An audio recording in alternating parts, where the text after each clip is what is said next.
നൽകുമാറാകട്ടെ.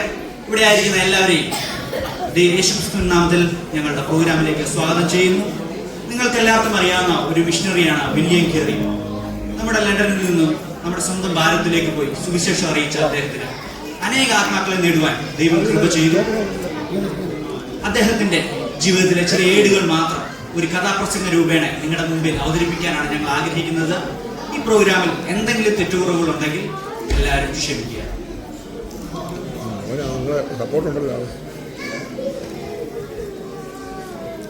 മാനിസേഴ്സിന് നമസ്കാരം. സ്വന്തം ജീവിതം സുവിശേഷത്തിനായി സമർപ്പിക്കുമ്പോഴാണ് ഒരു ദൈവ പൈതലിന്റെ ജീവിതം അനുഗ്രഹമായി തീരുന്നത്. അതെ, സുവിശേഷത്തിന് വേണ്ടി ജീവിതം സമർപ്പിച്ച ഒരു അപ്പോസ്തലനെയാണ് ഞങ്ങൾ ഇന്ന് ഇവിടെ പരിചയപ്പെടുത്തുന്നത്. ഇന്ത്യയുടെ അപ്പോസ്തലൻ വില്യം കെറി.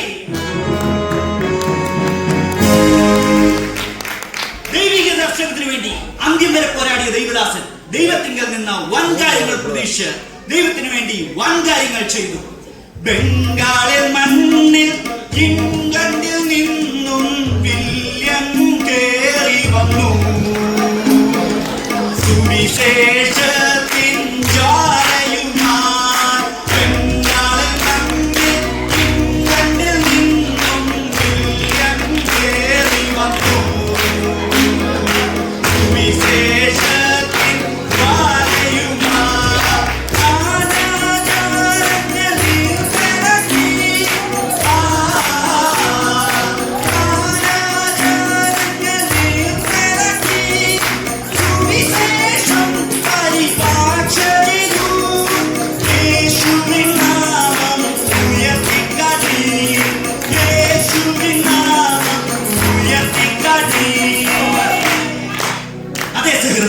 ഈ കഥ തുടങ്ങുന്നത് എവിടെയാണെന്ന് അറിയണ്ടേ? അതാ അങ്ങോട്ട് നോക്കൂ. ഗ്രാമീണ ശാന്തത നിറഞ്ഞു നിൽക്കുന്ന ആ ഗ്രാമം ഹരിതാപമാണ്. വിളഞ്ഞു കിടക്കുന്ന വയലുകളും വളഞ്ഞു പുളഞ്ഞൊഴുകുന്ന കൊച്ചരികളുമുള്ള നോർത്താംപ്ടൺ പട്ടണം. നോർത്താംപ്ടൺ പട്ടണത്തെ പറ്റി പറയുകയാണെങ്കിൽ ഓറഞ്ചിന്റെ തോട്ടമുണ്ടല്ലോ, അവിടെ പനിനീരിന്റെ പുഷ്പമുണ്ടല്ലോ, ഓറഞ്ചിന്റെ തോട്ടമുണ്ടല്ലോ, അവിടെ പനിനീരിന്റെ പുഷ്പമുണ്ടല്ലോ, ചെരുവുകളും സുന്ദരമായ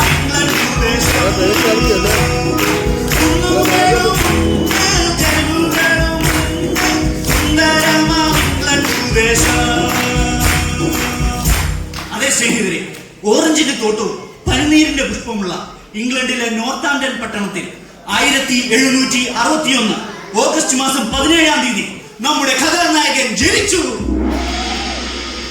17-ാം വയസ്സിൽ ചെരുപ്പൂത്തിയായ തന്റെ സുഹൃത്തായ ജോണിലൂടെ ക്രിസ്തുവിനെ കണ്ടെത്തി. ബാപ്റ്റിസ്റ്റ് പള്ളികളിൽ ശുശ്രൂഷകൾക്ക് താൻ നേതൃത്വം നൽകി. ആരാധന മധ്യേ ശക്തമായ ദൂതുകൾ കൈമാറി. തനിക്കൊറ്റ ലക്ഷ്യമേ ഉണ്ടായിരുന്നുള്ളൂ: വൻ കാര്യങ്ങൾ ദൈവത്തിൽ നിന്ന് പ്രതീക്ഷിച്ച വൻ കാര്യങ്ങൾ യഹോവയ്ക്കായി ചെയ്യുക. അങ്ങനെ ഒരു ദിവസം അദ്ദേഹത്തിന്റെ മനസ്സിലേക്ക് ഭാരതത്തിലെ ബംഗാളിനെ കുറിച്ചുള്ള ഒരു ആത്മഭാരം ഉള്ളി ജനിച്ചു. അങ്ങനെ അദ്ദേഹം അത് തന്റെ ഭാര്യയായ ദറോത്തിയോട് പങ്കുവെച്ചു. ദറോത്തി, ദൈവം നമ്മെ ഭാരതത്തിനായി വിളിച്ചിരിക്കുന്നു. നമുക്ക് ഇംഗ്ലണ്ടിലുള്ള സകലതിനെയും വിട്ടുകൊണ്ട് ഭാരതത്തിലേക്ക് പോകാം, നമ്മുടെ ദൈവത്തിന്റെ സുവിശേഷ പ്രവർത്തനത്തിന്.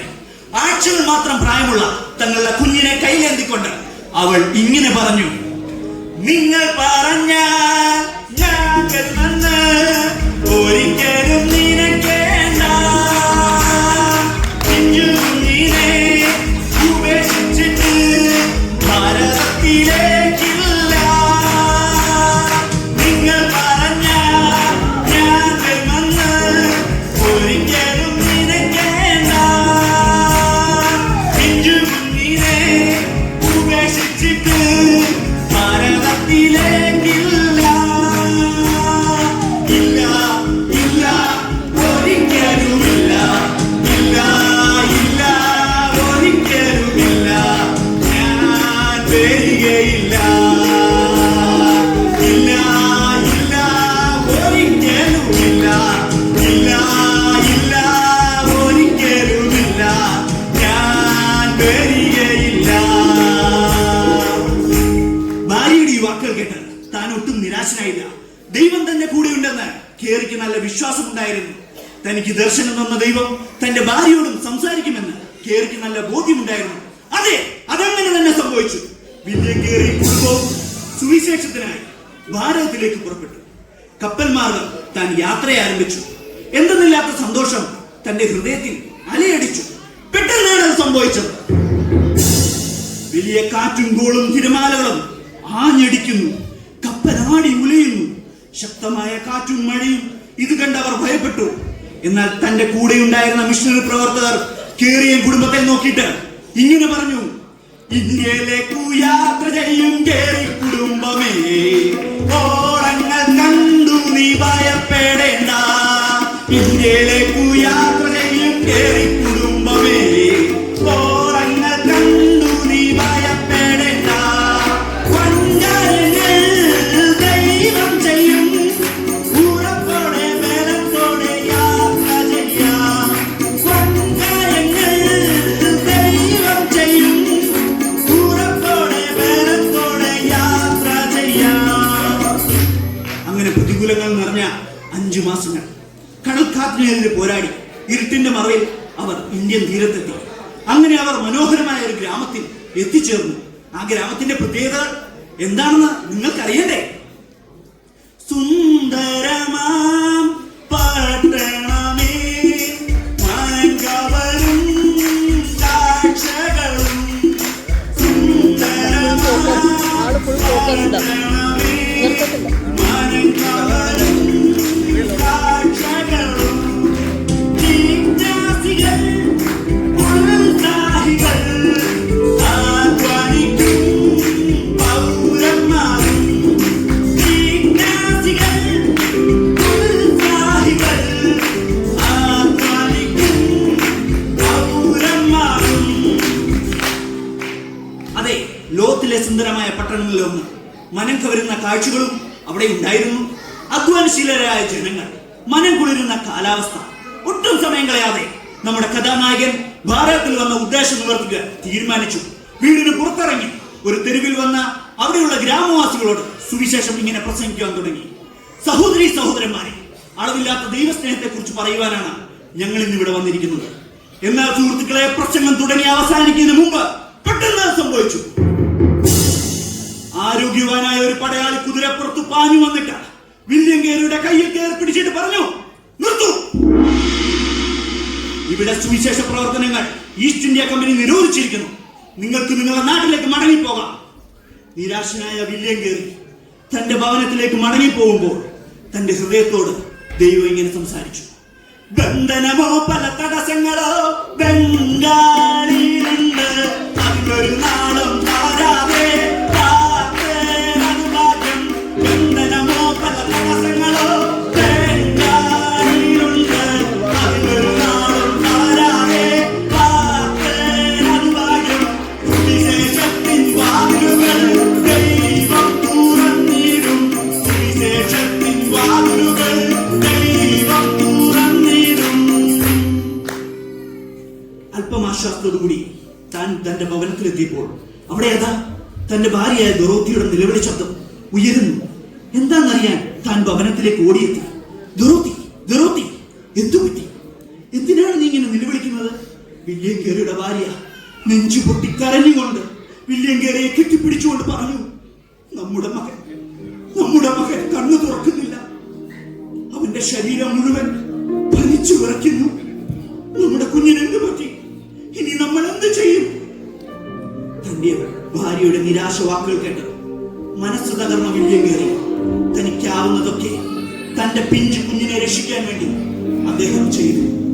എന്നാൽ സുഹൃത്തുക്കളെ, ചില ദിവസങ്ങൾക്ക് ശേഷം ആ പിഞ്ചു പൈതൽ ആ പിതാവിന്റെ മടിയിൽ കിടന്ന് ഈ ലോകത്തോട് വിട പറഞ്ഞു.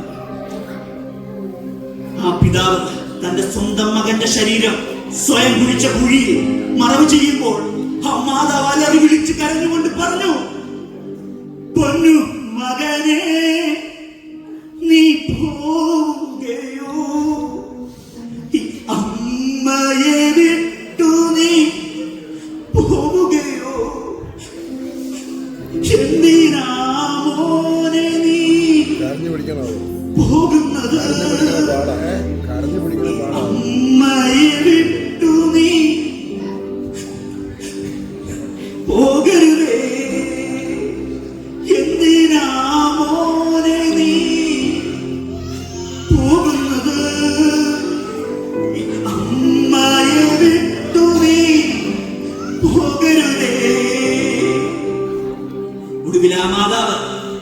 മാനസിക രോഗിയായി.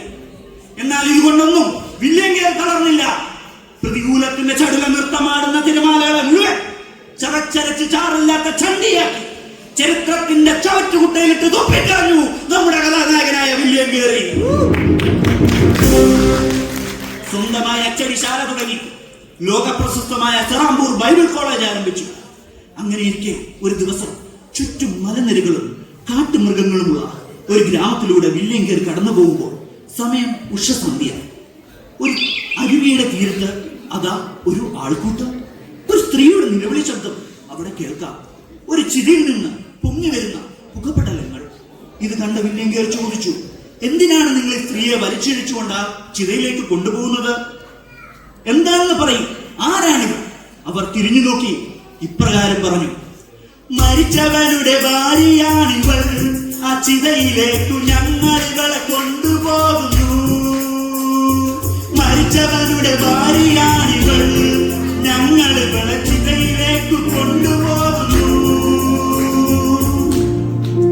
അതേ സഹോദരങ്ങളെ, അന്നത്തെ കാലത്ത് ഭർത്താവ് മരിച്ചാൽ ആ ചിതയിൽ തന്നെ ഭാര്യയും ജീവനോടെ ദഹിപ്പിക്കണമെന്നുള്ള ക്രൂരമായ ഒരു വ്യവസ്ഥ നിലനിന്നിരുന്നു. സതി എന്നാണ് അതിന്റെ പേര്. ഈ രംഗം വില്യം കേറിയുടെ മനസ്സിനെ പിടിച്ചുലച്ചു. ഒരു തെറ്റും ചെയ്യാത്ത ഭാര്യ എന്തിനു ഭർത്താവിന്റെ ചിതയിൽ ചാടി മരിക്കണം? പിന്നീട് താൻ അതിനുവേണ്ടി പോരാടി റാം മോഹൻ റോയ് എന്ന സാമൂഹ്യ പ്രവർത്തകന്റെ സഹായത്തോടുകൂടി സതി ഇന്ത്യയിൽ നിർത്തലാക്കി. ഇതിനിടയിൽ 6 വിവിധ ഭാഷകളിലേക്ക് ബൈബിൾ വിവർത്തനം ചെയ്തു. ഒടുവിൽ 1834 ജൂൺ മാസം 9-ാം തീയതി താൻ പ്രിയം വെച്ച കർത്താവിന്റെ സന്നിധി ചേർക്കപ്പെട്ടു. പ്രിയ സ്നേഹിതരെ, സാധാരണക്കാരിൽ സാധാരണക്കാരനായിരുന്ന വില്യം കേറിയിലൂടെ, ഒരു ചെരുപ്പൂത്തിയായ വില്യം കേറിയിലൂടെ കർത്താവ് ഇത്രത്തോളം പ്രവർത്തിച്ചുവെങ്കിൽ നമ്മളെ കൊണ്ട് വലിയ കാര്യങ്ങൾ യഹോവയ്ക്ക് ചെയ്യുവാനുണ്ട്. ആ കാലത്ത് വില്യം കേറിയെ അത്ര ഉപയോഗിച്ചുവെങ്കിൽ ഈ ആധുനിക യുഗത്തിൽ നമ്മൾക്ക് എത്രമാത്രം സാഹചര്യങ്ങളുണ്ട് സുവിശേഷം അറിയിക്കുവാൻ. അതിനായി നമുക്ക് നമ്മളെ തന്നെ ദൈവകരങ്ങളിൽ സമർപ്പിക്കാം. വൻ കാര്യങ്ങൾ യഹോവയിൽ